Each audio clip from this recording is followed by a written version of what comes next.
Bismillahir Rahmanir Rahim. Nahmaduhu wa nasalli ala Rasulil Kareem. So inshallah today we're going to be discussing Al-Qalam. We're discussing what? Khas. So, we mentioned in the last lesson that he has said that when we have the Kitabullah, we have the word of Allah subhanahu wa ta'ala, we analyze it from four different aspects. And then we call those aspects what? A taqsim. So the first taqsim is bi'i'tibari al-wad'i. Bi'i'tibari al-wad'i, what you can say here, coinage. What does that mean? For example, we can say, for example, we have the word man, and we have this. So this word, this is what? Wada'a, placing and attributing this word to this idea is called what? Wada'. You following? This is called wada'. That this word is not going to be used for that idea, that concept. It's called wada'un. You understand? You get it? Are you following? Yes? Ji. So, according to the wada', so we're saying here, al-lafzu bi'tibari wad'ihi lil ma'na. So this is the lafz, you have a wada'. This is the, what is this? This is the lafz. And this idea is called the ma'na. Correct? So, a word, relative to it being coined to a particular meaning, can have four types. The first is going to be khas. You have khas, you have am, you have mushtarak, and you have mu'awwal. We've done this before in our first understanding Usul al-Fiqh, but we'll go through again this in the Arabic and just verify and clarify everything. Yes? And then obviously this is the first discussion we're going to have here. So for example, how the word, the relationship between the word and the ma'na, and how it's been coined, we're going to discuss that inshallah. Okay? So we have here, we have the ta'rif, we've done this already, the ta'rif of ilm al-usul al-fiqh and all that. Then we done what Kitabullah is, and then we go to the first taqsim of Kitabullah. We're going to discuss these four words. So all of them have four. This is four, this is four, this is four, this is four plus four. So altogether is what? 1, 2, 3, 4, 5. 20 words that we need to learn in this Kitabullah. It's not only way, but this is how people have codified it and try to make it easy for us to understand. What is khas? So he says, Al-Khas, lafzun wudi'a li ma'nan ma'lumin. Khas is a word which has been wudi'a, coined. So khas is a word which has been coined li ma'nan ma'lumin, for a known meaning. Aw li musamman ma'lum. So ma'nan is probably like an abstract thing, meaning it's not a thing. And musamman is actually a thing. Hard, concrete. Yes, like a thing. Yes, you following? Alal infirad. Alal infirad. Alal infirad means on its own. On its own.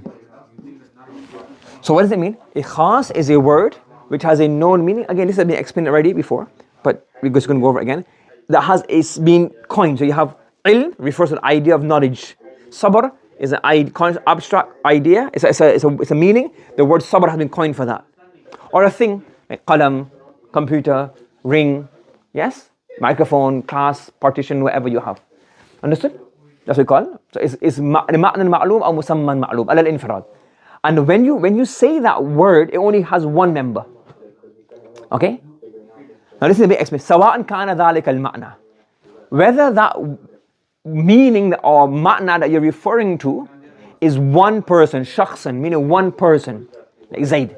So sometimes the word that you have mentioned is khas because it refers to one person, or it refers to one type. So you say shakhsan is person, or naw'an, one type, or one species, like insan. So for example, you have Zaid, Rajul, and Insan. These are all khas. Basically, we need to understand, it's called a taxonomy, right? It's called taxonomy. So to understand shakhs, no, and genes, let me explain to you. What's a taxonomy?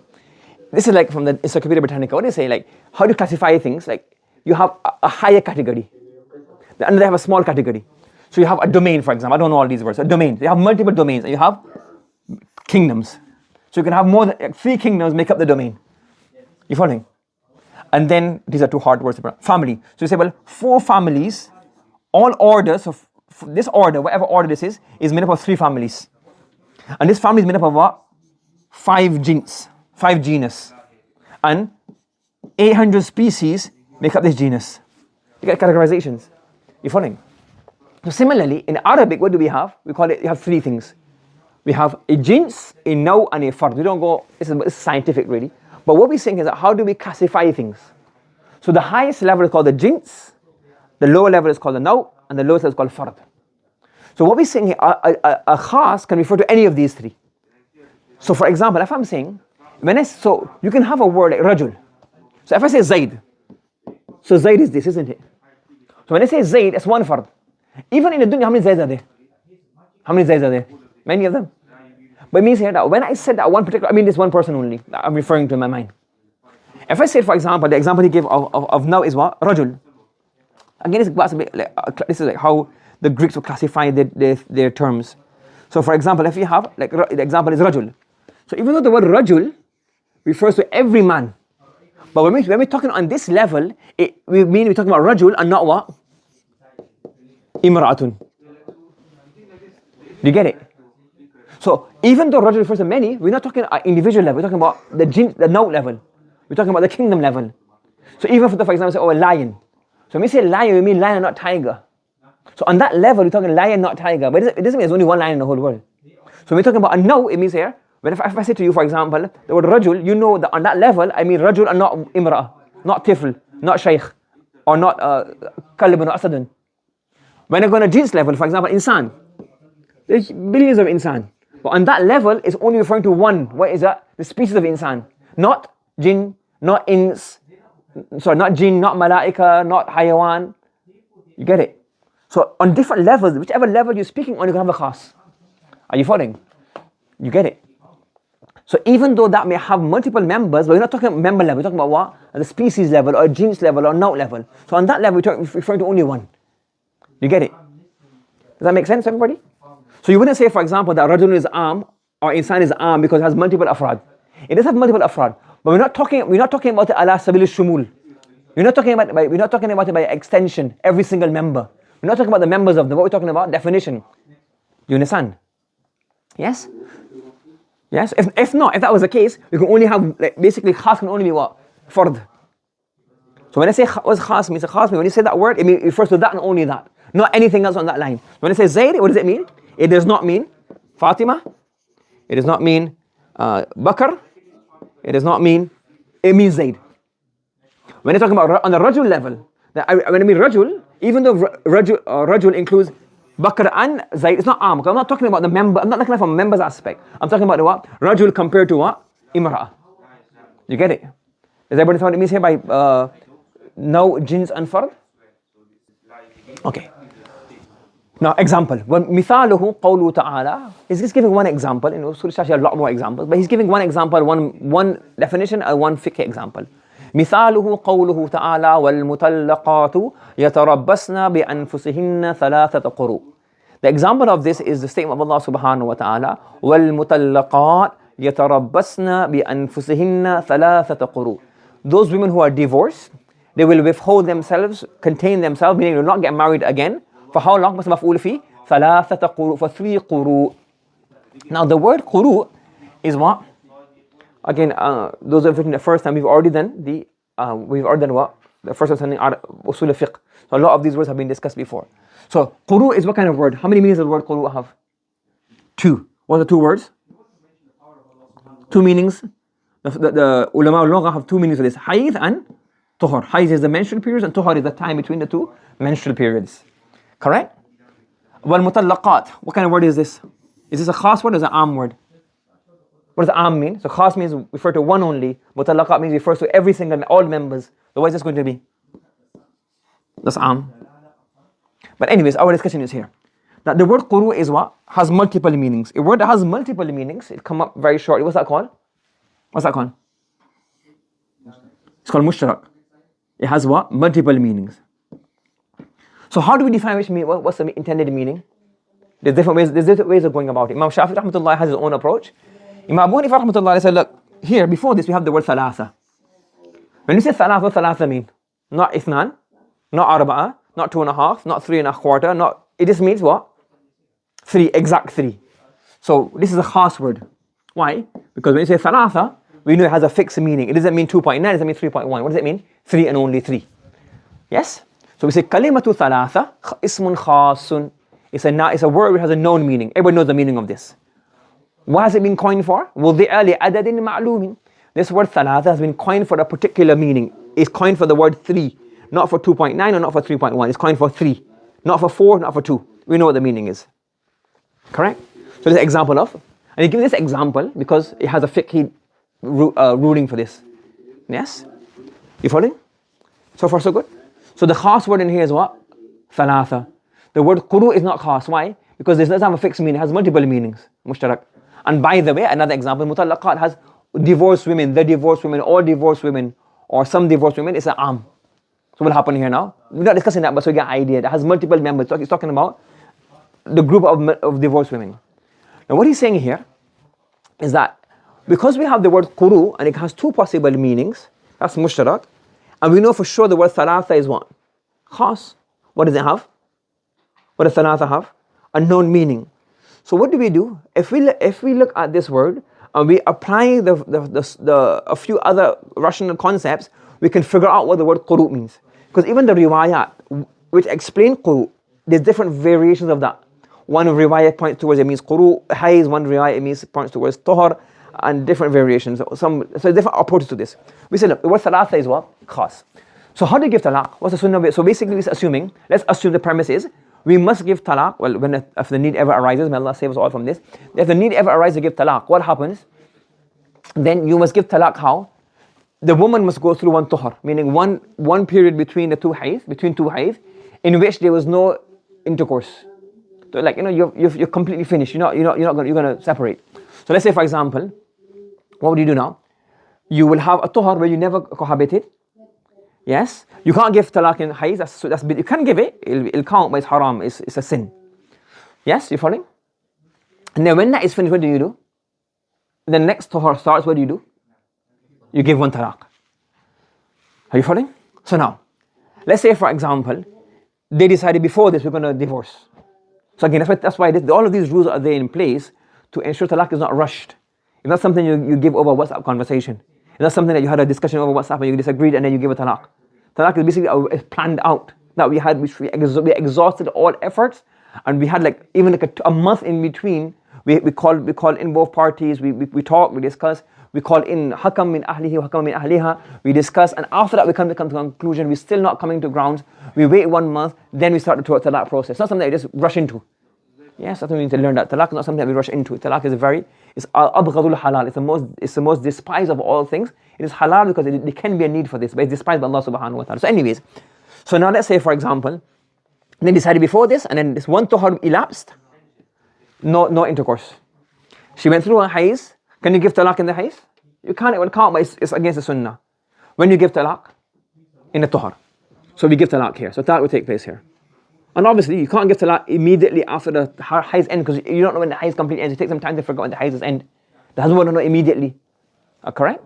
So we say, well, some time would have elapsed before you give the talaq. Now you have to give 3 quru. Now Imam Abu Hanifa rahmatullah alayhi says that, look, because logically, rationally, and normally, some time of the tuhar will elapse before the talaq is given, isn't it? She will say, well, okay, now my hayz is finished, and I've had a bath, now if you want to start the talaq process. So sometime has elapsed, hasn't it? So this wouldn't be a full tuhar, would it? So now if we count this one, we'll have now when the talaq is given at this point, for example, talaq is given at this point. So if we make it that thalathat quru, 3 quru, what happened? And if we say it's hayz, then we say, well, talaq is given here. This is 1 quru, 2 quru, and 3 full quru. Right here, what comes to an end? She has to wait 3 quru. After the 3rd hayz, her iddah is finished. Now she can marry as she wants, or she can go on and carry on her life. Correct? However, if we take the meaning that is 3 tuhar, then the question is, do we count this first tuhar or not?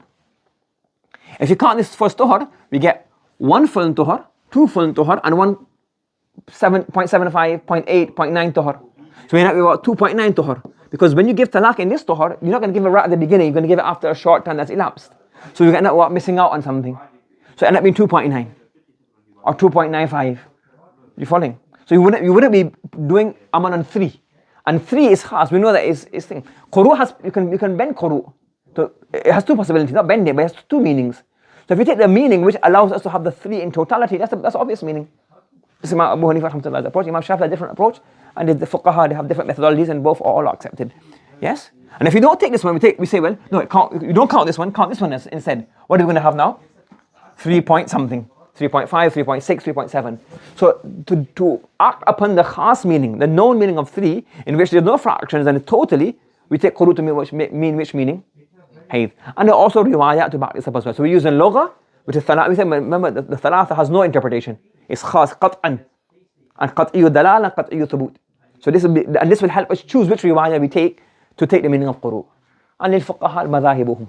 All the fuqaha have their own madhahib, and all of them are maqbool in Allah, inshallah. Yes? This is a Hanafi approach. Understood? So for yuradu bil qur'i al-hayth, we will say that the intended meaning of quru is what? Hayth. What's the intended meaning of quru? Hayth. Why? فَإِذَا تُلِّقَتْ فِي الطُّهْرِ. When talaq is given in tuhr, what will happen? تَكُونُ عِدَّتُهَا ثَلَاثُ حِيَذٍ كَوَامِلٍ. Only in this scenario you will have 3 complete hayth. Her iddah will be what? 3 complete hayth. And if you take the meaning to mean tuhr, you will have what? 2.5 or 3.5. 2 and a bit or 3 and a bit tuhr. You wouldn't have 3 complete tuhr. So to make sure that the quru meaning is applied totally to 3, we interpret it as hayth. Understood? Okay. Hukmuhu, the ruling of the ruling of the khas is dalilun qat'iyyun. What is this? This is dalilun qat'i, meaning there's no room for interpretation. Meaning it's qat'i. It's qat'iyyu thubut, because Quran is qat'iyyu thubut.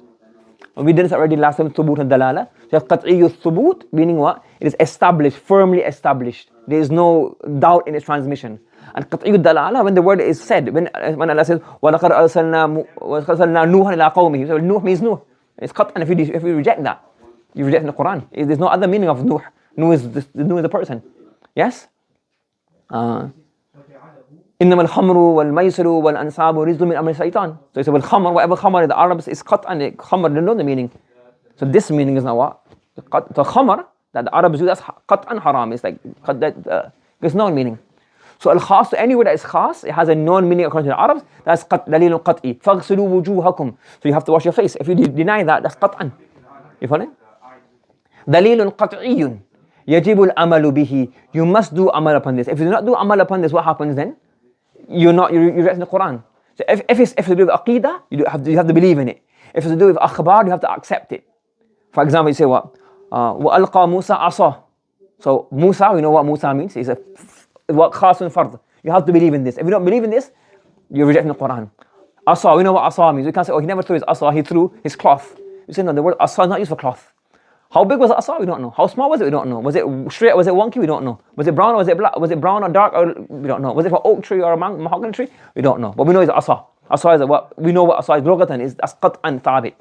The other part. So you have to be. So if it's to do with aqidah, you have to believe in it. If it's to do with akhbar, you have to accept it. And if it's to do with hukam, we have to do what? Amal upon this. Yes. لأنه يتناول مدلوله قطعا, because it encompasses its madlul. What's madlul mean? If I said here, if I said Hashim, that's a dal. What's the madlul? I'm the madlul. Whatever it points out to. You following? You have pen. The word pen is a dal. What's the madlul? The thing it denotes. Smoke is a dal. What does it denote? When you say smoke, what does it point towards? Fire. So the madlul. So wherever. So the word is the lafz and the ma'na. So it encompasses its madlul qat'an without any. If you don't have that, you can't converse. I can say, oh, get me some water, please. You bring me some poison. You kill me. So, well, he asked me for poison because I thought water meant poison. You get it? Don't do it for exam, yeah? Yes. So it says here is what that the word water has a known meaning. It's qat'an. Even in day-to-day language, you say, well, you know what water means. It's qat'an. Yes. Yeah, malhuda. He's got one point here, is that we're discussing khas. After khas, what we're going to have? We can discuss all 20 of these words, all 4 taqsim. After all 4 taqsim are finished, we're going to continue with some side notes regarding other khas. So instead of what happens in Usul al-Shashi, he starts off with this and he goes to khas and he goes on to many khas. I think so. No, he doesn't. I think other books do that. They go on to because khas has many different discussions. Now, if you saw all those discussions right now, what's going to happen? It'll get very long, and then the hour will come too late. So he's saying in Malhuda, make a note that there are different things with different types of khas. Min aqsamil khas, from khas is amar, nahi, mutlaq, muqayyad, whatever these mean, we've done this before, but for those who are doing now, doing it online, this will come up later on. We discuss them later on. But when it comes up on page what? When you have Amr on page, in our books on page what? 15, it has aqsamul khas. It actually mentions aqsamul khas. So after everything is finished, all the 5 taqsim is finished, we will then go on to more rules of khas. It's coming on page 15. Do you understand? And we'll discuss all of those there, inshaAllah. Understand? So now the basics of khas is finished. In usul actually many more examples, etc. But for now you got the basic idea. Khas means one word that has one meaning, and the meaning is known, and it is qat'iyyud dalala and qat'iyyud, in his qat'iyyud thubut. Understood? Yeah, so again, this is, everybody understood? Any questions, anybody? And those watching online, we've already done our first episode in usul fiqh, so in there these have been covered. That's why we can go through it a bit quicker. If you don't understand it, then you can check in the first episode in usul fiqh series, inshallah. Subhanallah wa bihamdi, subhanakallahumma wa bihamdika, wa nashhadu an la ilaha illa anta, wa nastaghfiruka wa natubu ilayka.